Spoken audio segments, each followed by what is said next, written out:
Muy buenas tardes a todos los presentes. Les reitero la invitación a que puedan pasar a sentarse. La primera fila está totalmente libre, No come. así que pueden pasar con total libertad. Y también acá hay harto espacio disponible, así que pueden pasar y ubicarse. Bien, como les dije al comienzo, muchas gracias a todos por estar acá.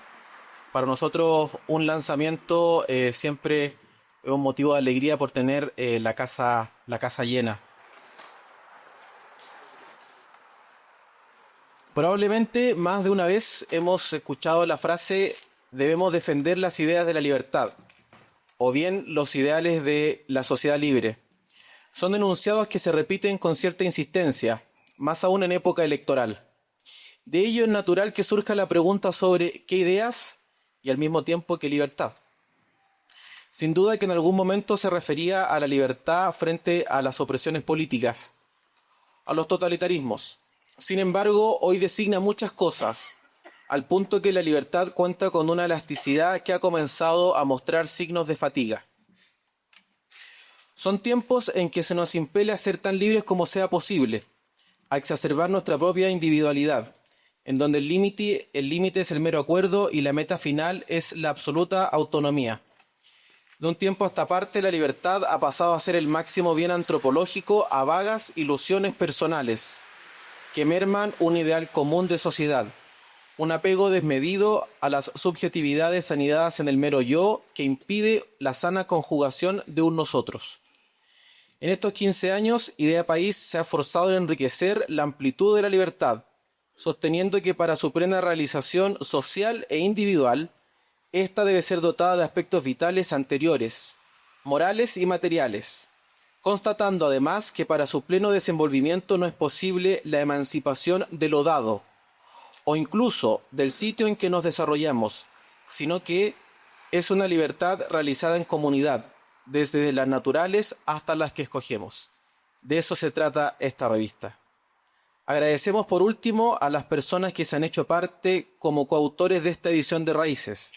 María José Aravena, con la bella portada que pudieron notar, Eduardo Zafirio, Álvaro Vergara, Alfonso España, Lucio Porto, Leonidas Montes, José María Torralba, Javiera Corbalán, Francisca Figueroa, Felipe Sosa, Michael Comber, Felipe Torrealba, Vicente Argús, María Paz Garrido, Macarena Brito, Ignacia Arce, Matías Petersen y a la familia Vial Echeverría.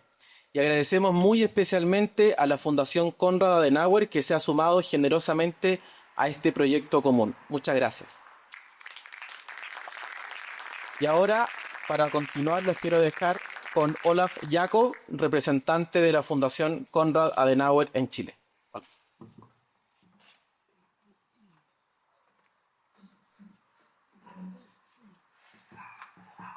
Hola, ¿me escuchan? Sí.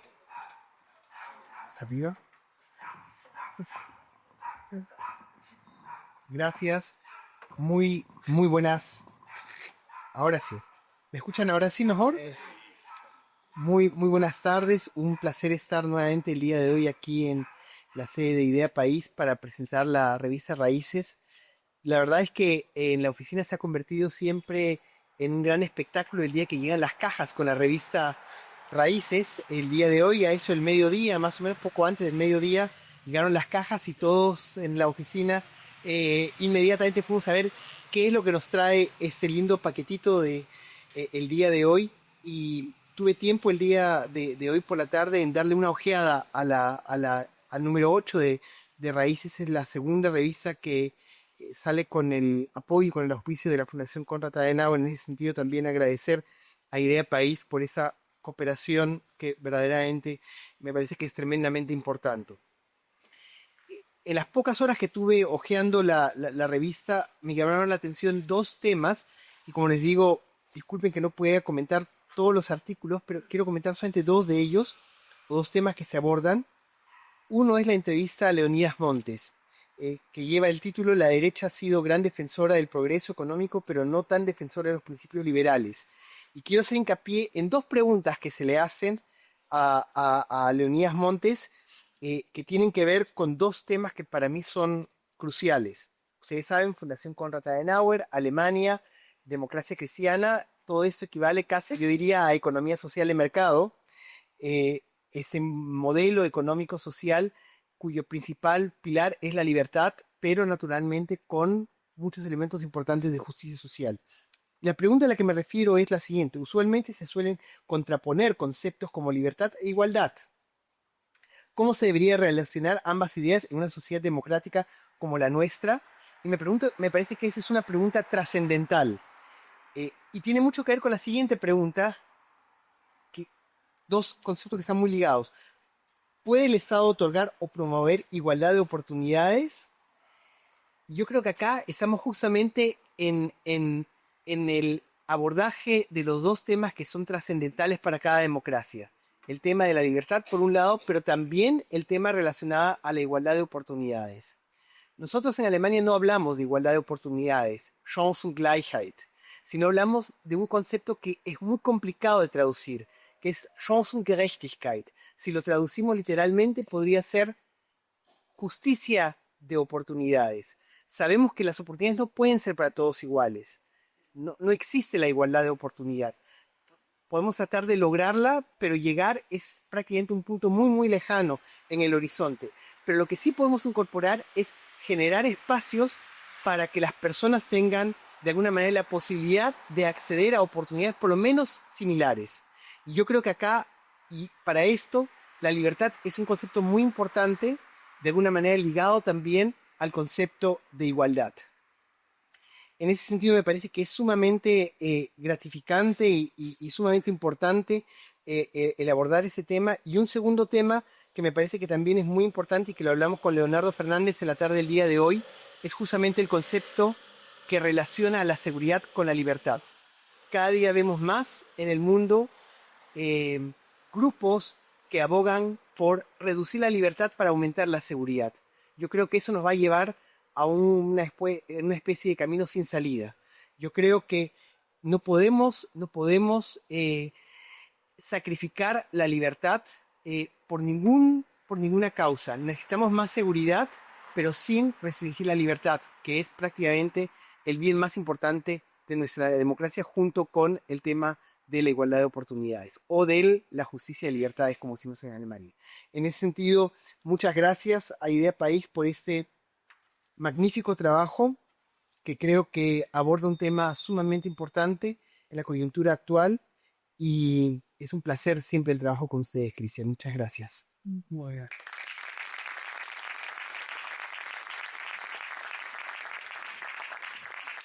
Muchas gracias, Olaf. Y ahora quiero dejarlos con el panel de discusión que generosamente han accedido a comentar esta revista. Ella será moderado por Christian Stuart, director ejecutivo de Idea País. Cristian. Muchas gracias. Parto presentando a José Manuel, que se le fue presentarse. José Manuel Cuadro, coordinador editorial de Idea País y uno de los principales responsables de esta revista. Así que muchas gracias, José Manuel. También quisiera comenzar reconociendo a Felipe Schoenberg. Felipe fue hasta el día de ayer que dejó de existir, se murió por un infarto fulminante, profesor de filosofía del derecho en distintas universidades, la Universidad Adolfo Ibáñez y también últimamente en la Universidad del Desarrollo. Siempre contribuyó mucho a la discusión pública desde una perspectiva propia bastante genuina, así que quisiera también comenzar recordándolo, porque también estuvo acá algunas veces, y agradeciendo también su paso por el fortalecimiento y contribución a la discusión pública. Gracias, Olaf, Jakob, y a la Fundación Konrad Adenauer. Esta es la tercera publicación en, yo diría, menos de 6 meses. Así que ha sido bastante prolífica esta relación, que esperamos que siga proyectándose en el tiempo.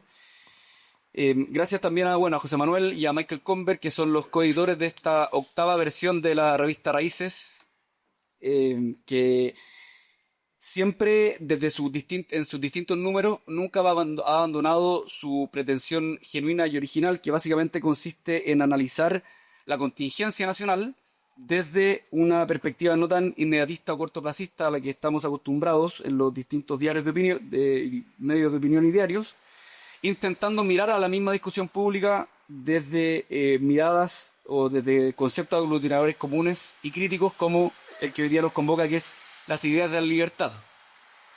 La cosa entonces sigue de la siguiente manera. Primero presentaré a las personas que, como dijo José Manuel, generosamente accedieron a presentar este número. Luego explicaré brevemente el formato de la conversación que seguirá a continuación y finalmente pasaremos a degustar de un merecido y buen cóctel que se ha venido preparando hace ya bastantes horas en nuestra oficina. Entonces comienzo presentando a nuestros panelistas.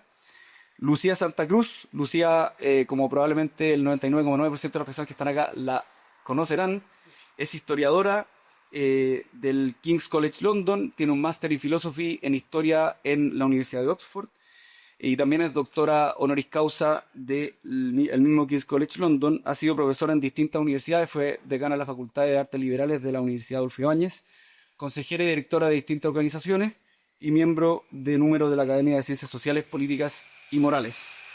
Un aplauso a Lucía. Muchas gracias por estar aquí. A mi derecha se encuentra Eduardo Zafirio, también amigo de la casa, abogado y magíster en ciencia política, se desempeña como profesor universitario en distintas universidades, ha ocupado distintos cargos y posiciones en el CED, en el Centro de Estudios del Desarrollo, fue entre el año 2012 y 2010 diputado por el antiguo Distrito 50 de la región de la Araucanía y también fue consejero del Instituto Nacional de Derechos Humanos. Un aplauso y muchas gracias, Eduardo, por acompañarnos. Y finalmente, Antonio Correa. Antonio es abogado de la Universidad Católica, magíster en filosofía por la Universidad de los Andes y también recientemente recibido su doctorado en King's College London. Es profesor de Derecho Público y de Filosofía del Derecho, académico de la Facultad de Humanidades de la Universidad San Sebastián. Y ciertamente, lejos de ser lo menos importante, pero igualmente por último, fue director ejecutivo de nuestra institución hace ya casi 10 años. El tiempo pasa volando. Un aplauso también por supuesto. Muchas gracias por acompañarnos. Cada expositor tendrá 8 minutos de una introducción para hacer sus comentarios iniciales de la revista. Luego yo, en mi calidad de moderador, haré 2 preguntas, para lo cual tendrán cada uno 2 o 3 minutos para poder contestar. Y finalmente abriremos la palabra al público para que también hacer de este un espacio participativo. Y finalmente, como les anunciamos, pasaremos un cóctel que nos estará esperando. Partamos entonces con Lucía, si te parece bien. 8 minutos, muchas gracias. Ladies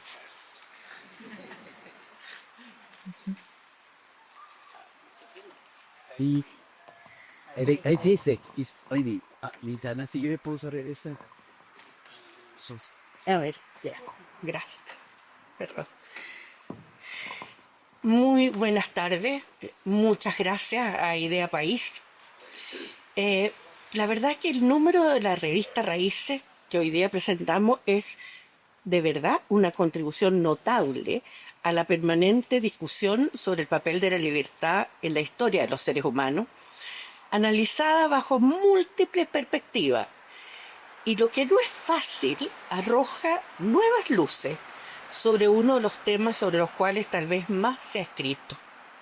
Está la variedad, la profundidad de los artículos, que es absolutamente imposible hacer lo que yo habría querido, que es hacer justicia a todos los autores en solo 8 minutos, que espero que tengan un mínimo de flexibilidad. Por lo cual solo podré tomar algunos aspectos generales acerca de la libertad y sus complejidades. Perdón, un paréntesis porque me quiero sumar al pesar por la muerte de Felipe Schoenberg, uno de los grandes contribuidores a las discusiones sobre estos temas tan relevantes para el país. Bueno, puede que me equivoque, pero creo que no. Que subyacente a varios de los artículos es posible detectar un cierto escepticismo respecto a la libertad. A la libertad al menos entendida como falta de coerción. Y un temor que su búsqueda como principio orientador de la organización política, económica y social pueda ser en desmedro de los aspectos sociales del ser humano. por un énfasis excesivo en la importancia de la autonomía individual, de las libertades personales cívicas. Afirma uno de los autores que en la libertad predomina de tal manera que se nos oscurece el carácter social de la vida humana.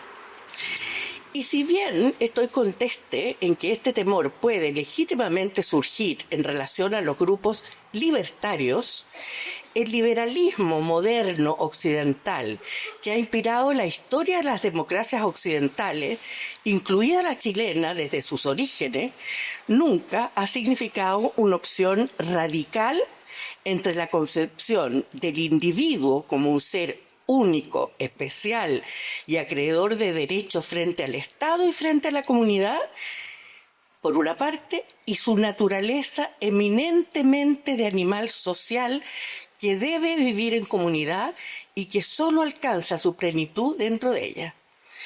Esto no quiere decir que entre estas dos dimensiones no exista una tensión permanente que se va resolviendo de acuerdo a los tiempos y las circunstancias.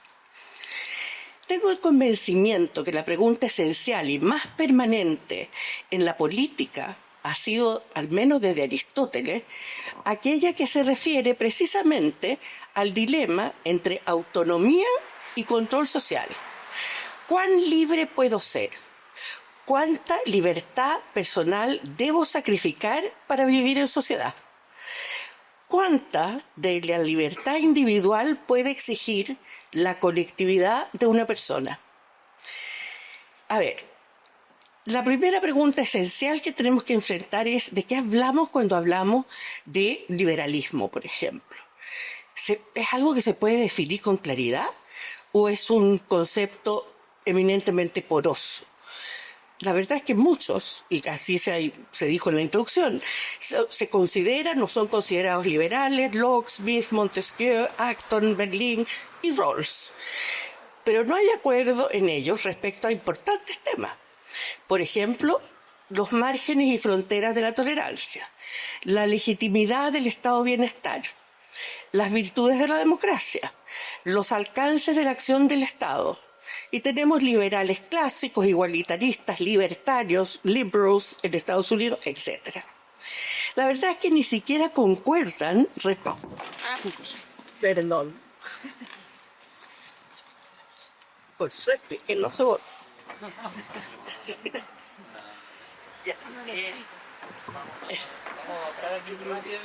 No se preocupe. Ya, perfecto. Ya. Como iba a decir, ni siquiera concuerdan respecto a la naturaleza de la libertad que los liberales deben defender. Vale decir, es un concepto político difícil de definir, pues ni siquiera concuerda respecto a cuál es su naturaleza. Isaiah Berlin dice que los historiadores han documentado al menos 200 maneras de usar el término libertad. Yo diría que la fuente original de inspiración de la democracia liberal occidental es el liberalismo clásico, que es una cierta filosofía limitada respecto a sus objetivos, cauta en sus bases metafísicas, que es más bien una orientación política asociada a Locke, Smith, Tocqueville, Hayek, y basada en la defensa del gobierno limitado, la mantención del imperio de la ley. A mí me gusta mucho la definición que da Andrés Bello de la libertad, que nos dice que es la sumisión disciplinada a la ley. Bueno, contra el poder arbitrario, discrecional, cree en la importancia de la propiedad privada como base del ejercicio de las otras libertades, pero tiene un fundamento moral que a mi juicio es lo más importante.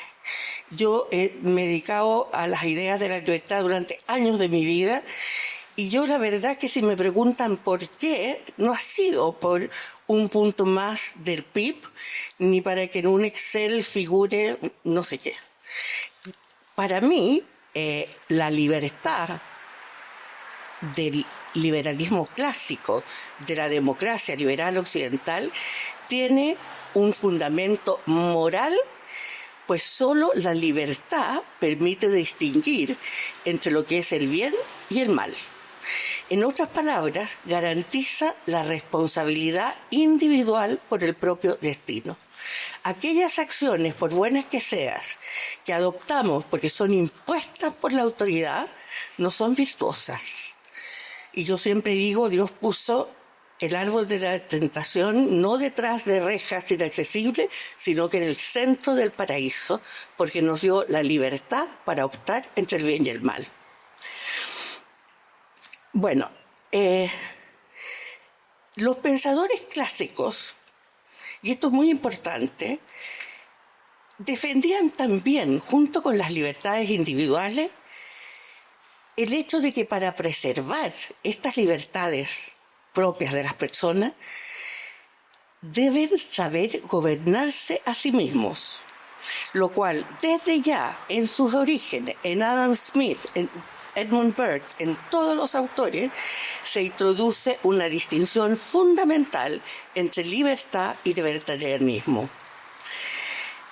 Ser liberal, en definitiva, es creer que la libertad individual es un bien superior, que debe ser una piedra angular en la construcción de la sociedad, entre otras cosas, porque es el fundamento, insisto, de la responsabilidad moral personal. ¿Cuánto llevo? Bueno, esto es que después se puede aclarar. A ver, porque la pregunta básica, creo yo, es cómo conciliar la libertad colectiva de la nación con la libertad de los individuos que la componen. Tengo que saltarme mucho. Bueno, yo creo que una forma de dilucidar este conflicto dicotómico supuesto entre libertad individual y derechos colectivos es tratar de entender bien los conceptos definidos por Berlín como libertad negativa y libertad positiva. Y ahí voy a tratar de sintetizar que la libertad negativa es el área en que yo como persona, ustedes, cada uno de nosotros, puede ser dejado en libertad para hacer o ser lo que desea sin interferencias de otros. Y la coerción es la interferencia deliberada de otros seres humanos en las esferas en que yo quiero actuar. La coerción exige la acción deliberada de otros porque no todas las frustraciones a mis necesidades o deseos significan una constricción de mi libertad.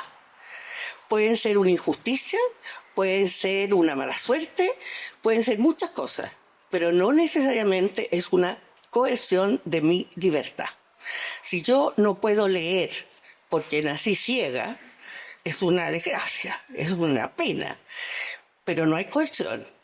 Pero si a mí me encierran en una pieza, me vendan los ojos, me queman los libros, hay una coerción. Y esa diferencia entre la no satisfacción de algunas necesidades y deseos que es provocada por otros y otra que es simplemente producto del azar, es una distinción que es muy importante. Por cuanto, y esto déjame, porque es como el núcleo central. Es muy cierto que imaginar vidas sin propósitos superiores por los cuales luchar es una visión profundamente empobrecedora. Sin embargo, yo creo que el dilema entre estas dos libertades, digamos, se resuelve si entendemos que la libertad negativa es un principio ordenador de la sociedad, mientras que la libertad positiva, a mi juicio, debe ser el recorrido de cada cual por encontrar sentido a su vida. Ello porque si la libertad positiva es el principio orientador colectivo, esto significa definir e imponer un bien superior para todos. Y como las aspiraciones y los bienes a los cuales los seres humanos aspiramos son múltiples, es muy difícil definir ese bien y su imposición significa, y así ha sido siempre en la historia, la supresión de la libertad empírica de las personas, vale decir, de las libertades individuales negativas. En todos estos casos se echa mano a la coerción para alcanzar estas formas supuestamente más elevadas de la libertad. La sociedad ideal, final, utópica de los comunistas, el hombre nuevo, la pureza de la raza, incluso la salvación eterna en la época de la Inquisición. Bueno,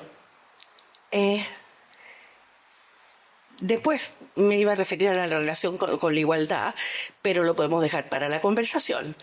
Entonces, ¿cómo conciliamos nuestra naturaleza como seres individuales, sin los cuales no hay responsabilidad moral, y nuestra dimensión de ente, que solo alcanzamos la plenitud si vivimos en sociedad? Y yo creo que ahí hay que entender que el famoso self-interest, el interés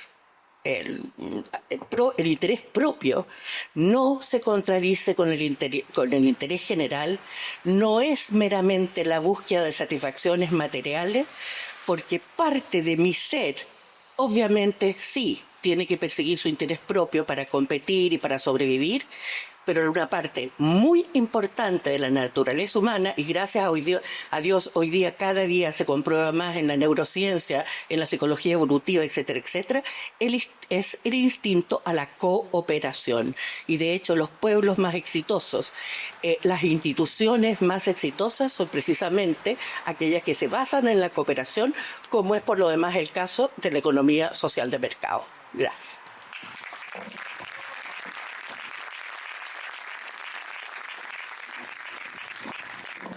Muchas gracias, Lucía.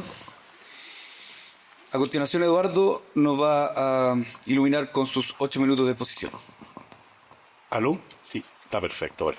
¿Se escucha, cierto? Sí. Bueno, este número de la revista Raíces está dedicado a la libertad.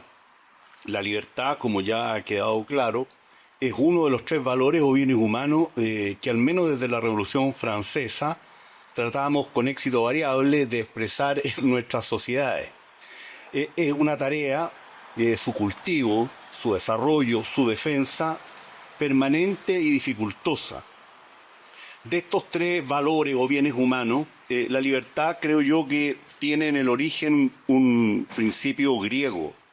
Leí un libro hace un par de semanas atrás muy bello de un profesor, Charles Berner, que lamentablemente solo está en la biblioteca de la Universidad de los Andes y lo he recomendado mucho.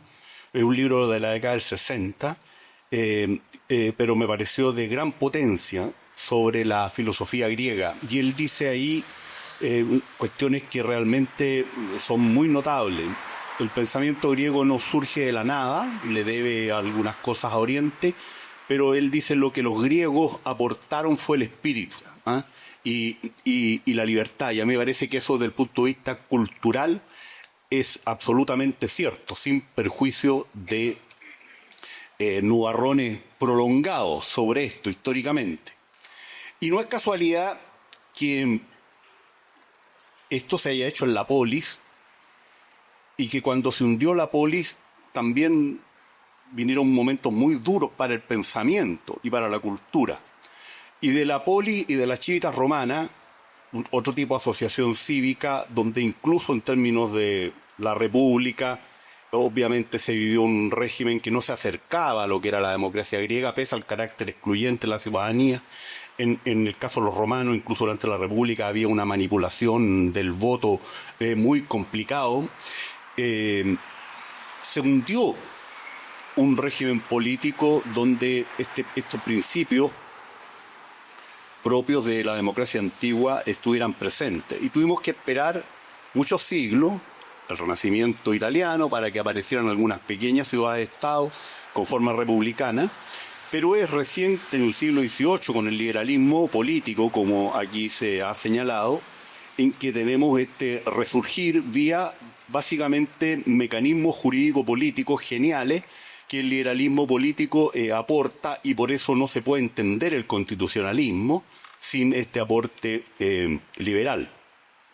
En el caso de la igualdad, la situación es parecida. Sus orígenes son básicamente estoicos. Creo que hay también un aporte cristiano, pero en mi opinión de menor envergadura histórica.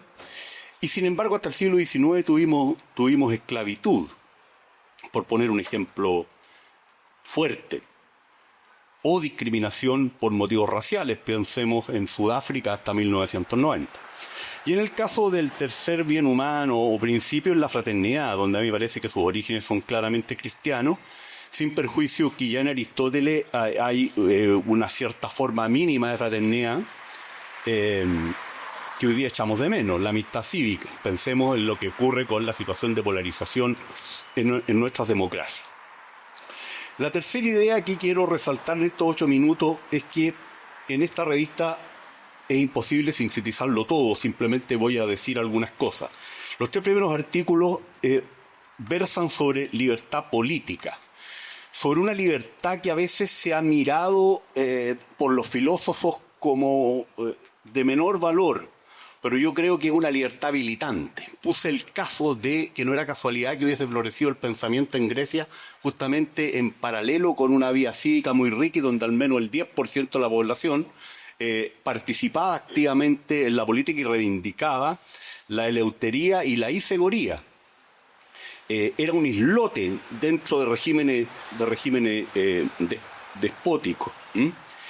Sin perjuicio de lo cual, que también hay algunos artículos que directamente, el caso del profesor Vial Larraín, tratan de la libertad filosófica, entendida como la autonomía para la formación del carácter, a fin de acercarse al pleno florecimiento humano. Obviamente eso tiene un valor cualitativamente muy alto, pero sin libertad política, a mi juicio, que es una libertad habilitante, es muy difícil, y creo que la historia así lo demuestra, que se pueda llegar a estas formas, comillas, superiores de libertad filosófica. No me voy a referir al artículo que escribo yo, sería de pésimo gusto, por supuesto, pero sí quiero decir que son muy interesantes desde el punto de vista de los debates políticos actuales. El artículo que antagoniza, en el fondo, con ciertas versiones del libertarismo.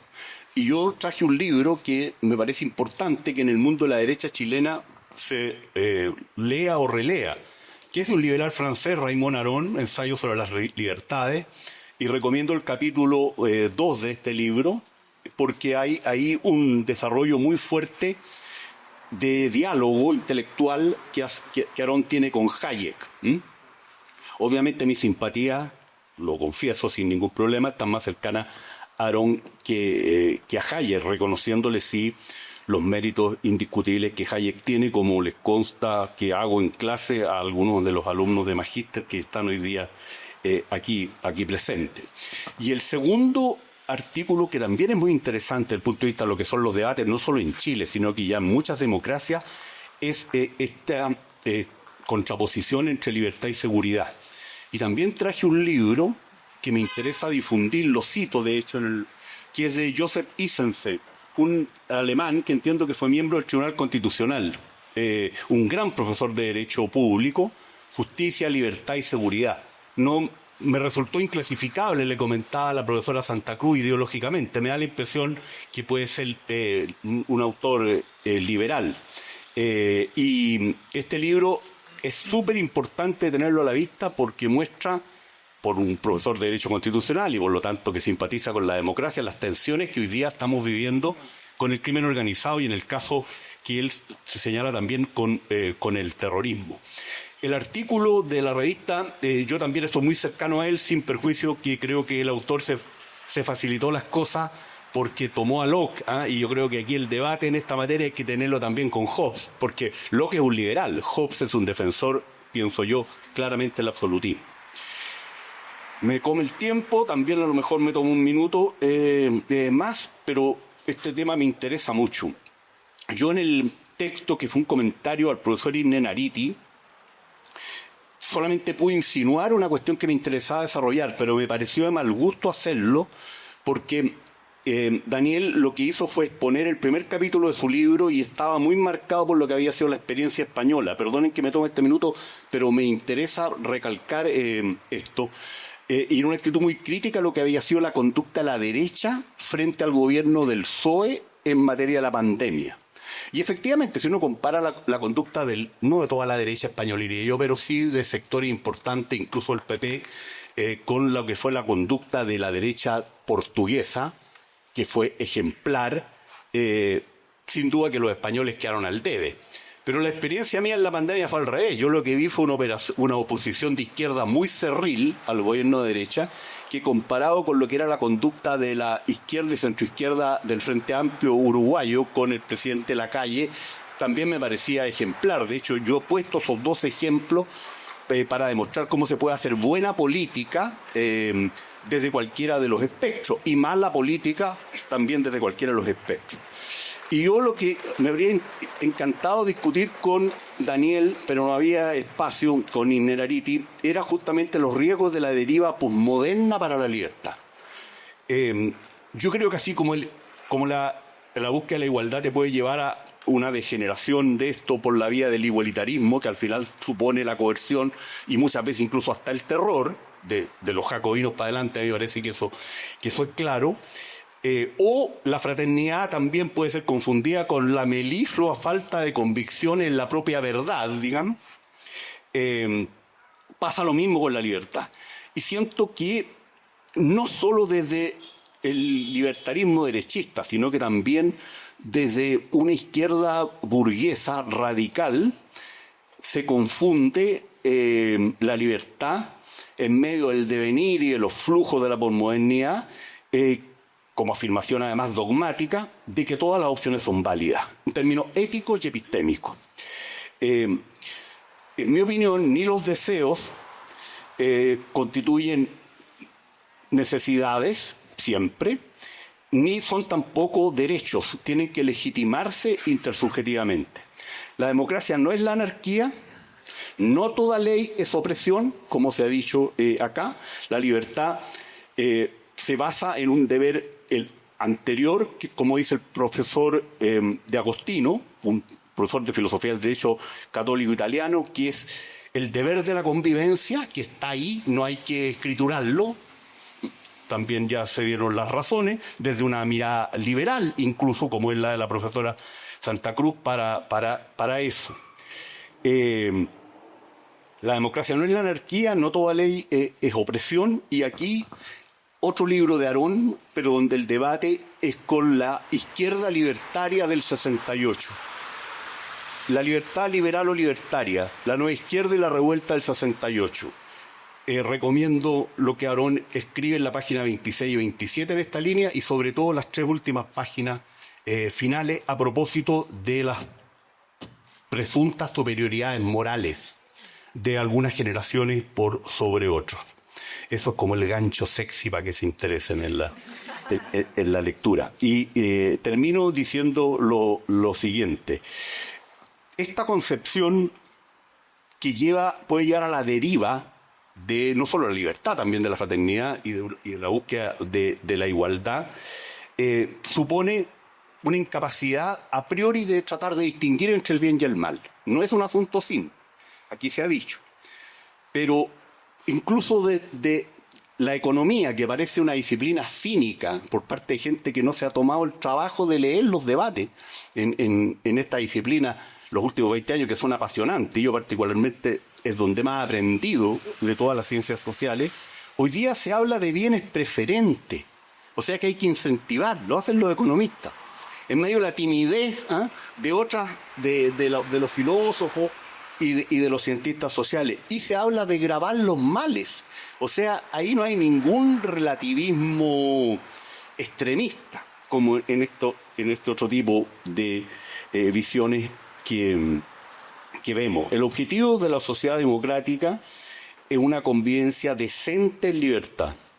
Alan Ryan, que probablemente la profesora Santa Cruz lo conoce, gran profesor liberal en Oxford, señala que la libertad supone civismo. En su libro sobre la política, que está traducido en 2 tomos, hace un juego muy bello en las primeras páginas diciendo que cuando ve nuestras democracias anémicas, sin virtudes cívicas, con un debate público tan empobrecido, al cual uno podría agregar el odio y el simplismo que se ve, tiene la impresión de que es la venganza de los persas por el triunfo griego en Maratón y Salamina. Me pareció una reflexión realmente genial y por eso quería citarla. Volvamos por donde partimos. ¿Qué era la eleutería? Yo soy aristotélico. La eleutería contra los sofistas fue defendida en Grecia por Platón y por Aristóteles, diciendo que era la condición libre del ciudadano virtuoso. Nuestras democracias pluralistas a lo que aspiran es que esto se universalice.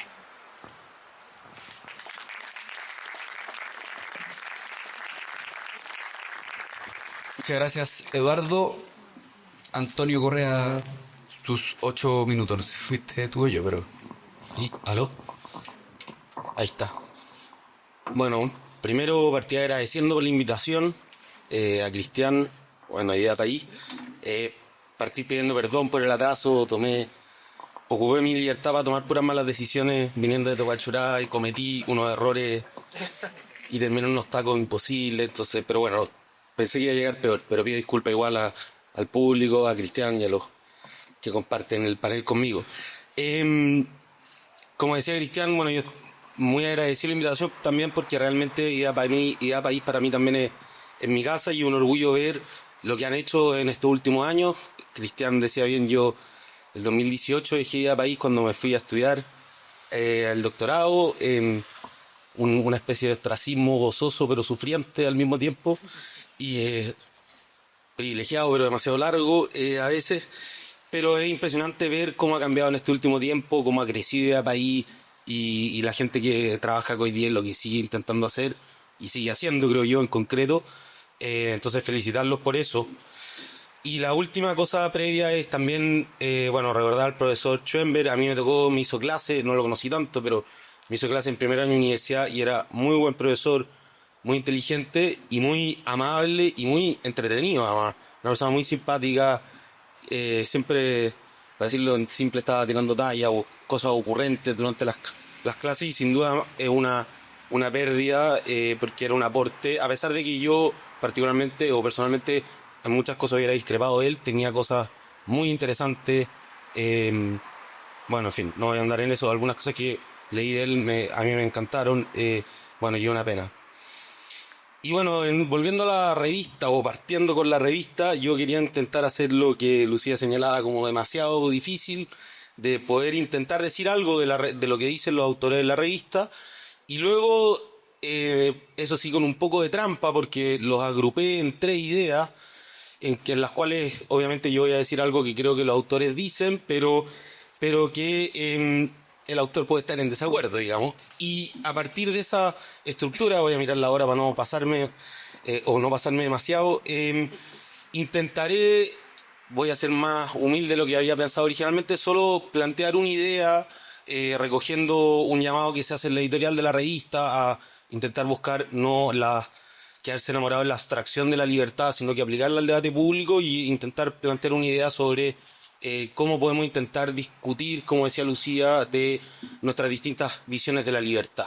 Entonces, lo primero, partir mencionando algo de lo que es la revista. La revista a mí me parece un esfuerzo muy interesante, entretenido, además muy sugerente. Obviamente, siempre alguien dijo alguna vez, escriba nomás que en Chile nadie lee, pero cuando uno lee, obviamente sirve mucho. Y entonces yo agrupé los artículos en 3 ideas. Primero, artículos que señalaban prácticas que eran contrarias o dañinas a la libertad. Y ahí Alfonso España, en el fondo, señala, por ejemplo, que el autoritarismo no es la respuesta a la delincuencia, que no es conveniente y que es mejor procesar esos problemas democráticamente o a través del sistema democrático. Por otra parte, Javiera Corbalán hace un agudo o un excelente, parece a mí, análisis de cómo la exaltación de la idea de autonomía y de libertad en los casos de la protección de la libertad de los niños ha llevado a lo contrario de la protección de la indemnidad sexual de los niños y abandonarlo, y borrar la diferencia entre niños y adultos los termina abandonando y dejando más desprotegidos de los que estaban antes, y eso tiene una raíz, como explica Javiera, en una concepción de la libertad que, como decía Chesterton, toma una parte de la libertad y como que la absolutiza, ¿cierto? Luego, Francisca Figueroa también señala una práctica dañina contra la libertad, que es cómo el discurso de la cancelación puede terminar por eliminar el pluralismo, y es un riesgo, y por lo tanto hace una defensa de la libertad de expresión. Y hace una defensa, o insinúa una defensa de cómo el pluralismo se logra no a través de cancelar para defender una idea, sino de ojalá que puedan expresarse más ideas. Luego un segundo grupo en esta clasificación media arbitraria que hice yo, presentaban o señalaban riesgos contra las ideas de la libertad o contra la libertad.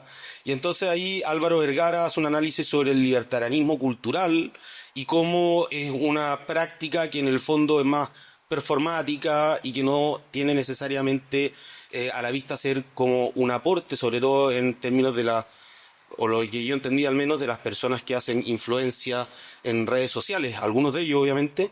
Y luego también Felipe Sosa hace un análisis interesante sobre el concepto de basado, muy usado, ¿cierto?, importado del inglés, en el concepto de based, en el fondo para señalar a la gente que dice lo que piensa y no le importa un poco, y dice cosas como con fundamento, en el sentido de que está expresando su propia visión.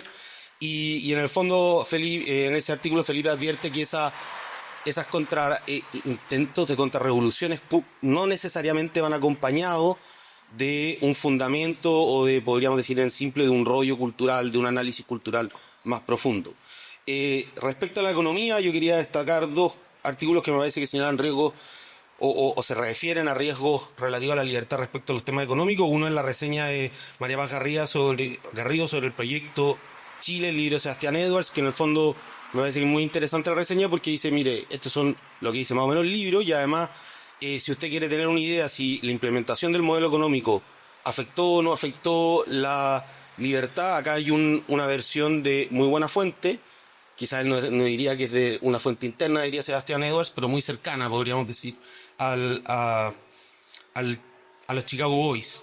Y luego también, respecto a la economía, Matías Petersen en su In Memoriam al profesor José Luis Vido pone el énfasis en cómo el profesor José Luis Vido se preocupó del concepto de ideología, y el concepto de ideología tiende a tener una raíz en una negación, o esta es lo que creía el profesor Vido, de la libertad, y terminaba siendo las ideologías terminaban siendo normalmente tecnocráticas, y como un ejemplo de eso, Matías presenta cómo el marxismo y también otras corrientes han puesto un énfasis en medio de la economía, y cómo en el fondo hay que estudiar esos principios, y por ejemplo cómo fue el materialismo histórico en el caso del marxismo, o la idea de maximización de la utilidad.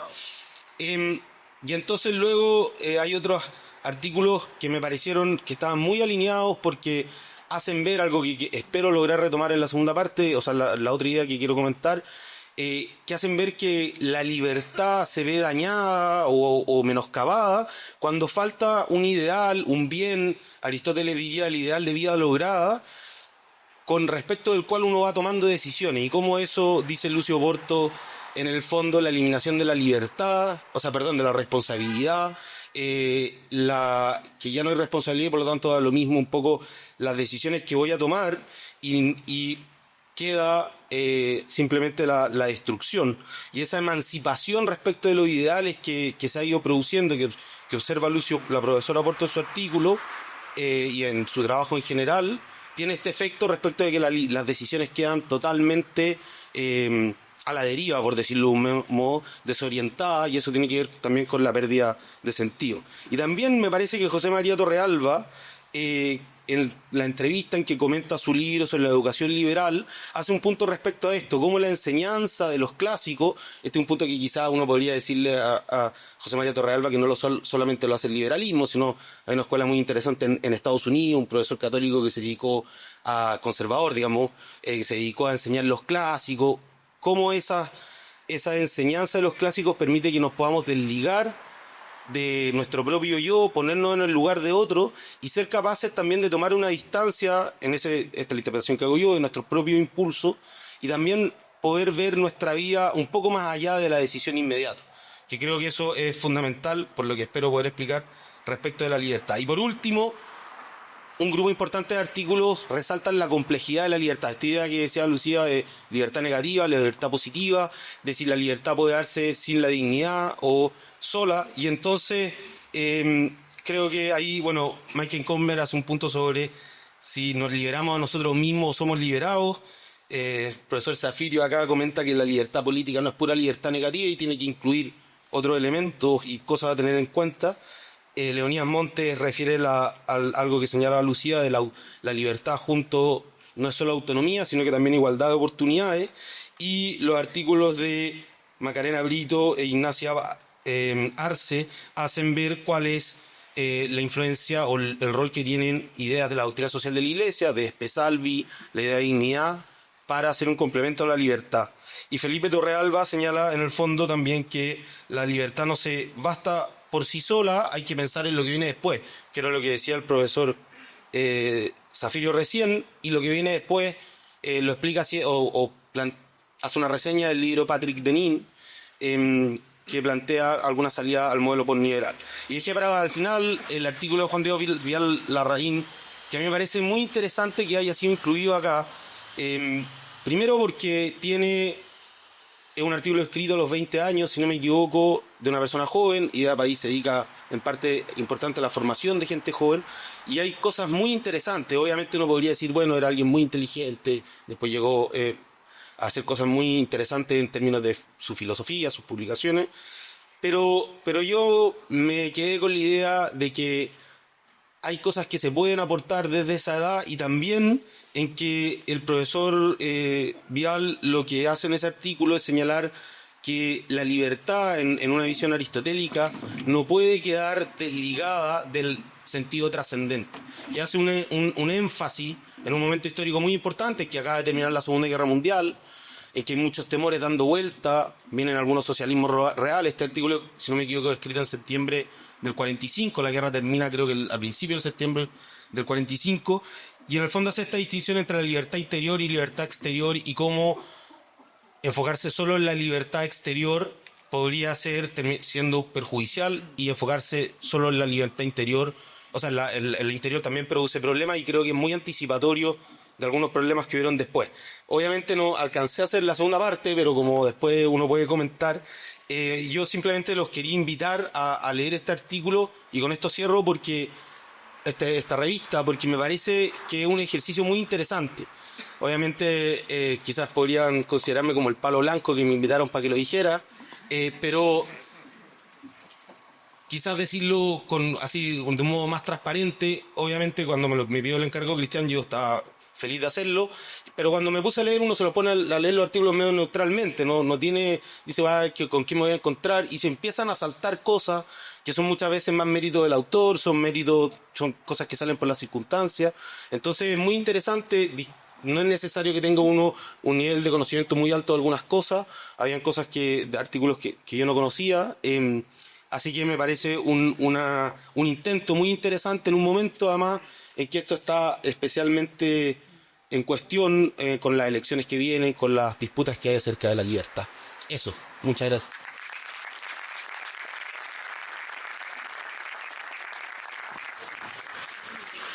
Muchas gracias, Antonio. Supongo que voy a hacer dos preguntas, pero voy a hacer solamente una para que después también más personas puedan preguntar o comentar lo que han señalado y así también ustedes tres podrán elegir en qué momento decir lo que quisieran decir si es que se quedaron cortos de tiempo. Y la pregunta que a mí me gustaría hacer es básicamente lo siguiente. El concepto de libertad, a diferencia de otros valores o de otros principios, es exclusivamente predicable o solamente se puede hablar respecto al ser humano. El concepto de igualdad en algún sentido también se puede hablar de por ejemplo, de los animales. Incluso hay gente que dice que los seres humanos son, en muchos sentidos, más de lo que uno podría intuitivamente pensar, iguales a los animales. Lo mismo con la diversidad, pero no existe la libertad no humana. O al menos eso es lo que la mayoría de los pensamientos así señalan. Y por eso mismo en todas sus manifestaciones, la libertad de enseñanza, la libertad educacional, la libertad democrática, el ejercicio de la libertad de opinión, incluso la libertad religiosa, siempre tiene que ver con la actividad o el despliegue humano. Mi pregunta, ¿cómo creen ustedes, a la luz de la revista, que se ha mantenido esta connotación antropológica del concepto? O, si se quiere, si es que se ha perdido por causa de la búsqueda del progreso, en algún sentido el componente antropológico de la libertad, algo que señaló también Lucía a propósito de la libertad colectiva de la nación, que eso incluso uno podría pensar que es algo abstracto, pero la nación siempre está ocupada por humanos, y que indirectamente también toca a Juan de Dios Vial en su artículo. Partamos al revés, Antonio, contigo. Bueno, yo voy a hacer trampa de nuevo, voy a tratar de conducir la pregunta a lo que quería decir antes. Y entonces, como la pregunta fue tan abierta, o sea, la abierta no la pregunta misma, sino que dijo, pueden elegir lo que contestar. No, yo creo que Cristian, o sea, el punto es totalmente cierto, la libertad es algo solamente humano, y esto se relaciona con algo que yo quería decir, en el fondo, creo que responde en parte a la pregunta, de que Aristóteles nota que lo que hace al hombre realmente libre es que el hombre es capaz de separarse de sus propios impulsos y reflexionar antes de decidir. Y entonces esto es algo que quizás no es tan distinto, Kant dice algo parecido, en fin, pero terminan en lados diferentes. Pero lo que a mí me parece interesante para la pregunta que hace Cristian es que Aristóteles en una parte dice incluso, mire, los animales en cierto sentido realizan sus propias acciones, los niños también, pero la acción propiamente voluntaria o propiamente racional es la acción, la razón deliberada. Esto está muy bien explicado en la introducción a Aristóteles que hace el profesor Vigo, publicada por el IES. Y entonces Aristóteles dice, mire, la gracia es que usted cuando siente el impulso de comer algo, de enojado, cuando yo venía manejando indignado porque me había equivocado, usted puede responder a ese impulso dejándose llevar por él, o puede razonar, porque hay veces que es bueno seguir los impulsos mantienen con vida al animal y al ser humano también, a veces es necesario huir del león, digamos. Y entonces, lo que nos hace propiamente humano es que somos capaces de reflexionar sobre ese impulso y poder decidir si las posibles acciones que se nos presentan son adecuadas o no. ¿Pero adecuadas a qué?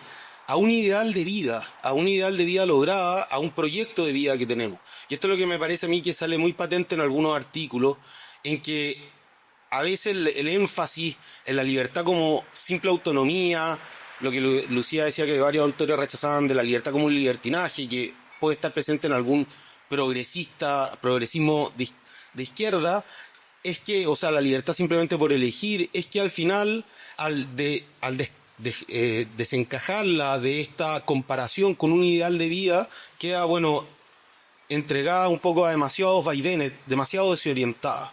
Y entonces al final el hombre solamente es libre, volviendo a la pregunta de Cristian, precisamente porque es capaz de razonar. Y creo que acá Aristóteles, esto en verdad es lo que yo quería decir antes, es que Aristóteles diría, la manera que tenemos de darnos cuenta de eso es que no miramos a los hombres y no simplemente describimos lo que hacen, no nos preguntamos qué está haciendo el que es libre, sino nos preguntamos por qué lo hace. Y entonces esto, que es un problema metodológico fundamental de las ciencias sociales, o lo que Aristóteles llamó la filosofía práctica, creo que es una buena manera de abordar la invitación que hacía la editorial de la revista, que era a no solo reflexionar sobre la libertad, sino aplicarla. Porque yo me imaginaba que lo que cruza un poco las discusiones son, por ejemplo, ¿cómo hago política con alguien que piensa que la libertad es totalmente distinta a mí? Yo me acordaba, a mí me pareció algo impresentable cuando Mario Vargas Llosa vino a Chile, se estaba discutiendo el aborto y dijo que había una derecha cavernaria que estaba en contra del aborto. Y entonces, claro, podemos estar de acuerdo con la libertad negativa, pero ¿hasta dónde yo voy a hacer una acción política con alguien que cree que, por ejemplo, yo sería un cavernario porque estaría contra el aborto?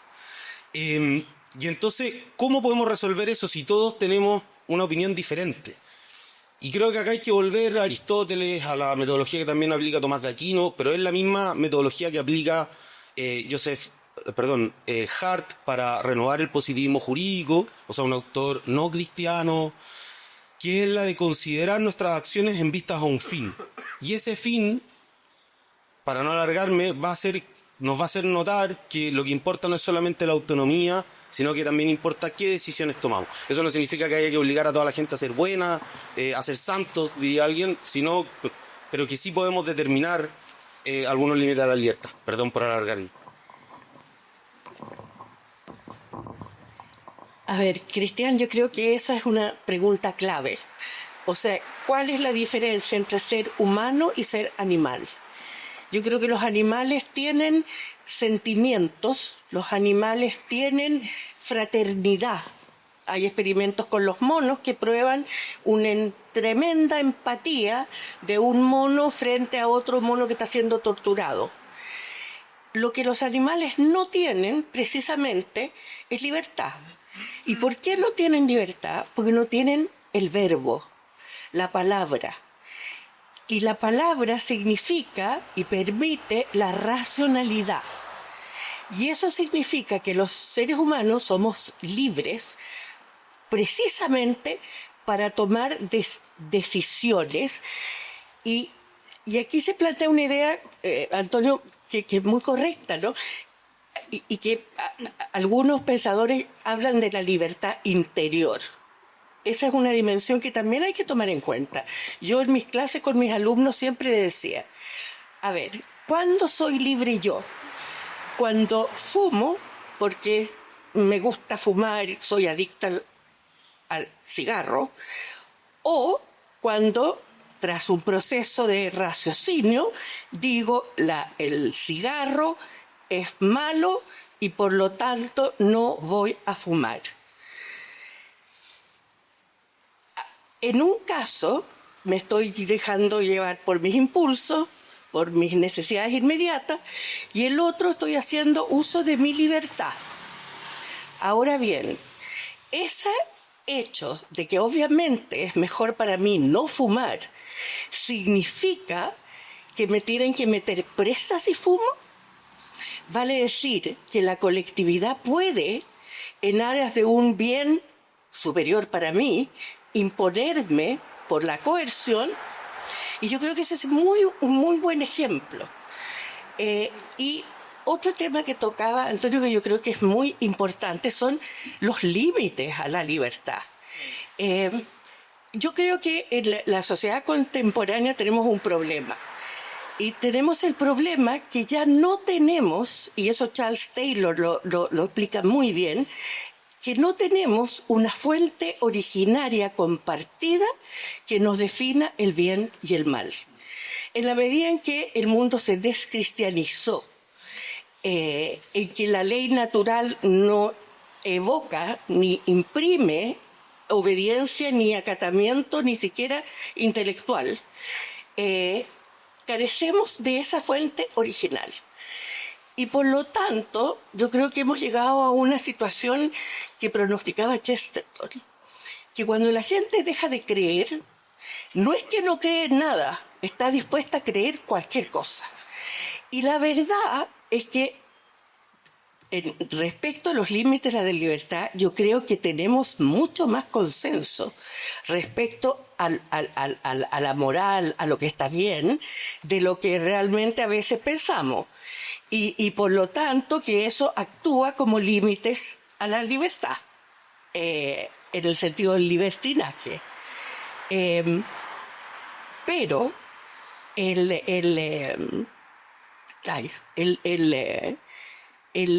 el problema hoy día, creo yo, es que aquellos códigos valóricos heredados, productos de el ensayo y el error de la experiencia, de la historia, lentamente elaborados que nos han permitido la civilización, están siendo reemplazados por lo que Gertrude Himmelfarb llama una mezcla de mojigatería con censura. Porque resulta que una mirada coqueta es acoso sexual y lleva a la cárcel. Pero el sexo libre es parte de la individualidad subjetiva reclamable. Y como eso hay miles de ejemplos. Pero yo creo que sí tenemos un problema, que somos una civilización que no tenemos un acuerdo real. Y por eso es que yo creo que los proyectos tienen que ser individuales. Y para terminar, respecto a Vargas Llosa, esa afirmación fue tremendamente poco liberal. Porque el liberalismo consiste en defender los derechos de las personas. Y por lo tanto, aquí a lo más hay dos derechos en conflicto. El derecho de la madre, supuesto, y el derecho de un ser humano con su ADN completo para vivir. Yo me siento mucho más liberal estando contra el aborto que Vargas Llosa acusándome de cavernaria.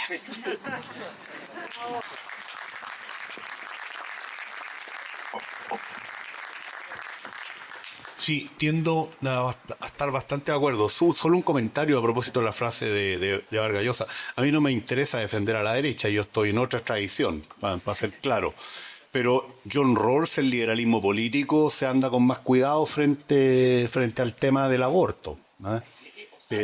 Claro, o sea, hay un intento de ver las complejidades, digamos. Y cito a Rawls porque, bueno, es un ícono del liberalismo igualitario, digamos, norteamericano.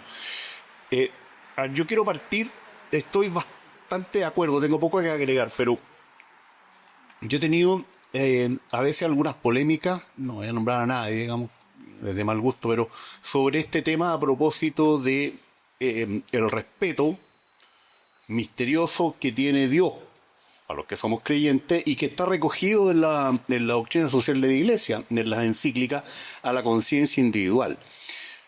Y mi punto de polémica es el siguiente.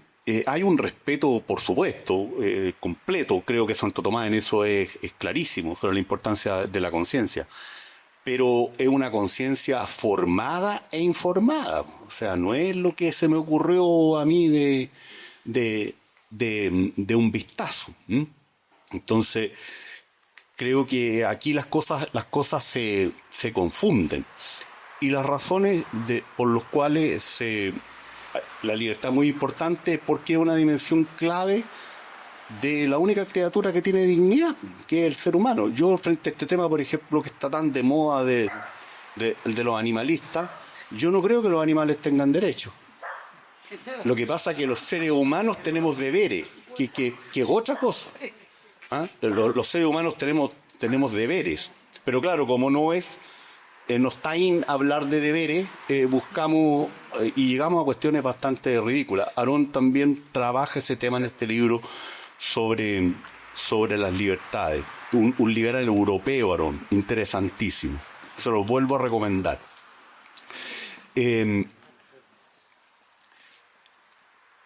Yo normalmente termino algunos cursos en ciencia política con lo que creo que es el mejor regalo que le puedo hacer a los alumnos míos que tienen interés por la política, que es la desagregación que hace un católico español, que lo pasó muy mal durante el franquismo, López Aranguren, citando en un libro Ética los componentes de la prudencia política en Santo Tomás.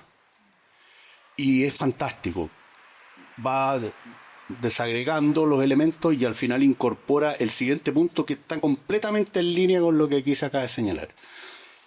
La prudencia, que es la virtud fundamental de un político, para el pensamiento tomista según López Aranguren, supone en último lugar obrar en base a principios más altos. O sea, lo que aquí se ha dicho, hay una exigencia a este animal racional, de ir más allá de los instintos o de los impulsos.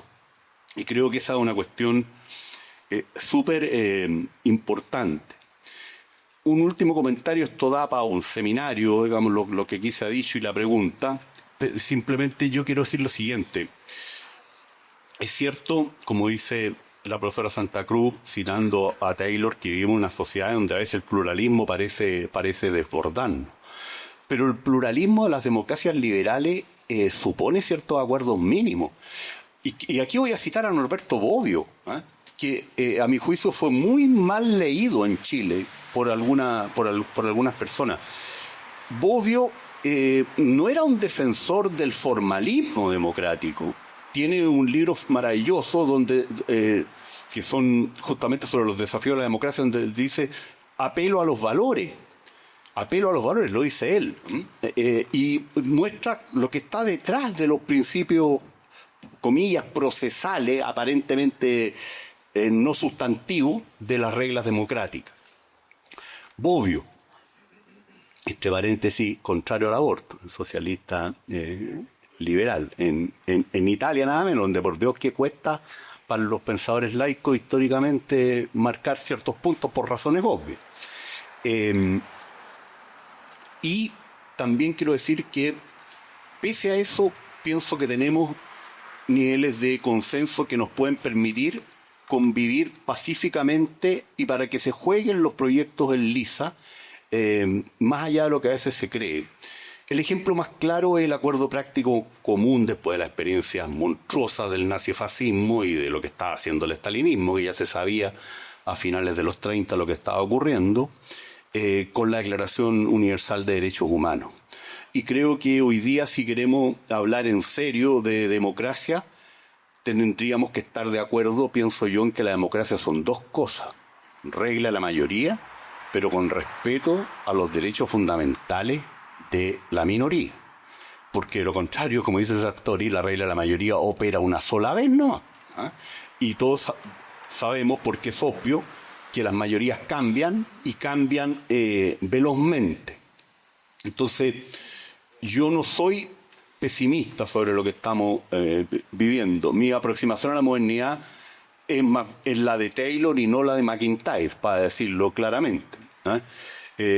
Esto además es mariteniano, el chico de la cizaña, no hay edades de oro, ni tampoco el progreso está asegurado, pueden haber involuciones brutales y creo que hoy día también las estamos viendo, pero creo que la democracia política genera las condiciones para poder avanzar y superar las tensiones.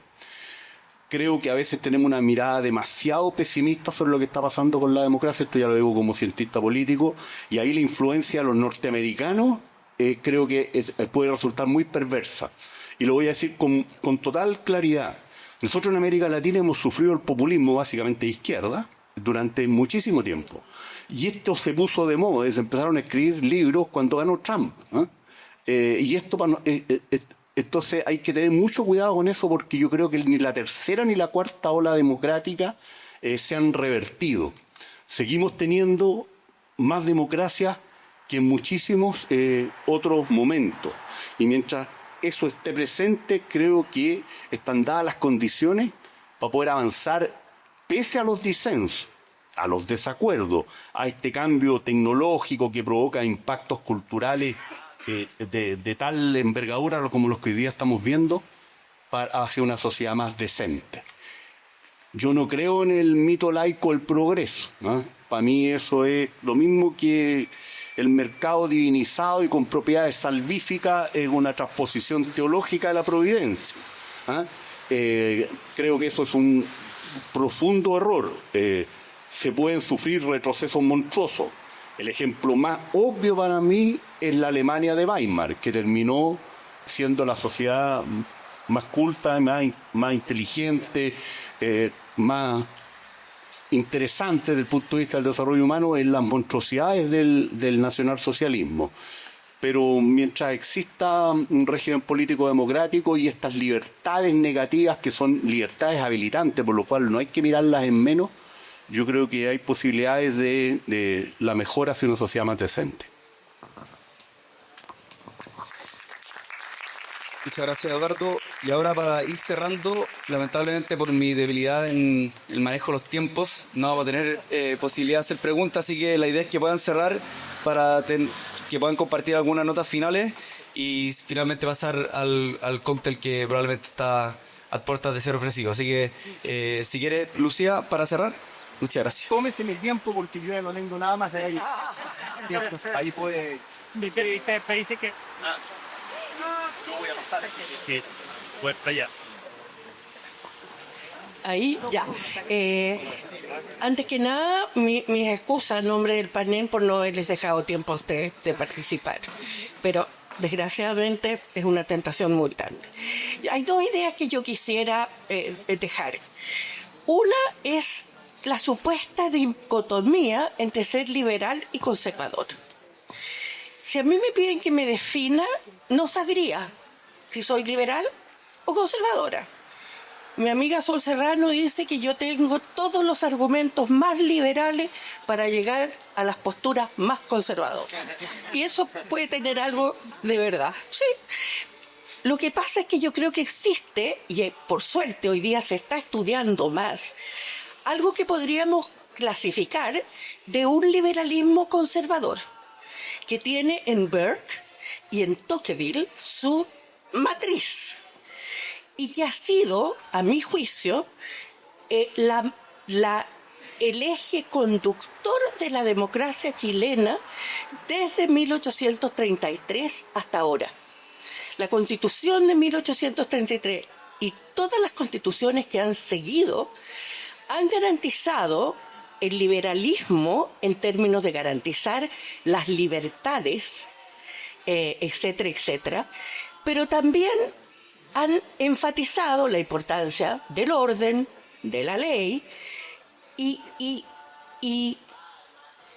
en este sentido yo creo que en Chile hay una posibilidad muy grande de entendernos mejor sin estas clasificaciones en casilleros tan rígidos en que uno tiene que comprarse el paquete de ideas, y si está contra el aborto tiene que estar también contra la despenalización de la homosexualidad. En fin, esa era una idea. Tener en cuenta esta posibilidad de un liberalismo conservador, de un conservatismo liberal. A mí me invitaron a Oxford, ahora a SUME, a dar una conferencia sobre este tema. Está en YouTube si a alguien le interesa. Se llama Liberalism and Conservatism in Chile. Y el otro punto es, a ver, no cabe duda, y lo insinué, de que hay límites a la libertad, hay límites morales. Si no hay un acuerdo en la democracia respecto a cosas muy básicas, lo que se pierde es precisamente la libertad. Si nosotros espontáneamente no tenemos ciertas conductas que reconocemos como correctas, viene la necesidad de legislarlo todo, de restringirlo todo, porque es obvio que aquí nosotros tenemos un acuerdo implícito, y el acuerdo implícito es que nos van a dejar hablar, no nos van a tirar piedra, etcétera, etcétera. Y si no existiera ese acuerdo mínimo, bueno, tendríamos que tener no sé cuántos guardias y, en fin, nuestra libertad estaría coartada. Entonces yo creo que lo que es importante es enfatizar una y otra vez las conductas cívicas morales que una democracia liberal representativa exige. Y eso pasa por renunciar en una forma mucho más categórica de lo que lo hemos hecho o de lo que lo ha hecho la izquierda en este país, por ejemplo, al uso de la violencia para resolver los problemas. Entonces, libertad y moralidad tienen una simbiosis y es posible ser liberal y conservador. Gracias.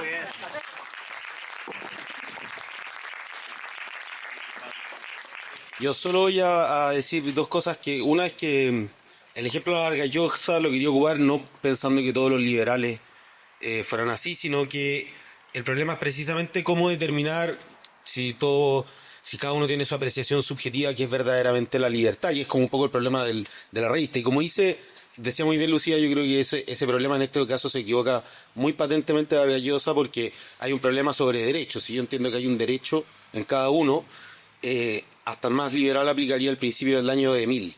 Pero el punto interesante creo es que si es que el principio del daño es suficiente, o sea, esa idea de Mill que yo puedo hacer lo que quiera mientras no provoque un daño al otro, porque el daño a veces es muy claro, el daño físico, el daño psicológico, pero hay otras veces que vamos a tener que discutir más profundamente qué significa ese.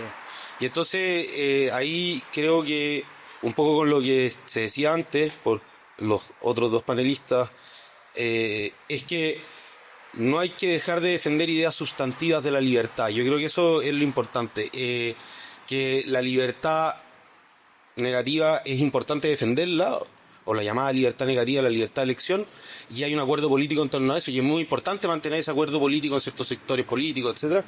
Pero hay muchos problemas que solo los vamos a ser capaces de resolver teniendo una idea más sustantiva de la libertad.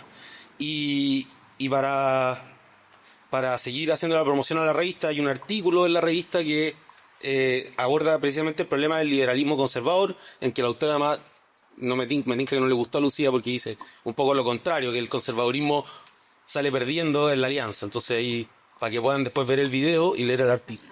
Eso. Muchas gracias.